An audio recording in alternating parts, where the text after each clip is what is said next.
హట్టిగా helicopter ఎక్కి tank bund చుట్టూ 2 రౌండ్లు కొట్టి వస్తేనే ఒక్కొక్కరికి 6,500 తీసుకుంటున్నారు. అసొంటిది పొద్దున దాకా హెలికాప్టర్ను ఆటో ఎంగేజ్ తీసుకున్నట్టు గుత్తకు తీసుకొని మనతోటే ఉంచుకుంటే ఎంత ఖర్చు అవుతుంది ఏం కథ అని అనుకుంటాం కదా. కానీ కార్లో తిరిగిన దానికంటే గాలి మోటార్లో తిరిగిన దానికే మస్తు తక్కువ అంటున్నాడు తెలంగాణ మంత్రి ఉత్తమ్ సారు. అందుకే అడుగు దూరానికైనా కూడా గాలి మోటార్లనే తిరుగుతున్నామని చెప్తున్నాడు. పబ్లిక్ సంక్షేమం పైసలు ఆదా చేస్తాందుకేనట గాలి మోటార్లు ఎక్కి ప్రజాధనానికి శీద్రం పడకుండా కాపాడుతున్నాడట సారు. అవునా, నిజమా అని మీకు అనుమానం రావచ్చు.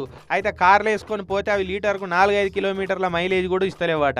10 గల కార్లలో ట్యాంక్ ఫుల్ కొట్టించుకొని పోతే డీజిల్ ఖర్చులు దండగా అవుతున్నది, మస్తు టైం వేస్ట్ అవుతున్నది. అదే గాలి మోటార్ ఎక్కిపోతే అగ్గోకే కిరాయికి ఇస్తున్నారు, 7కైనా అర్ధగంటలు వెళ్ళిపోతున్నాం.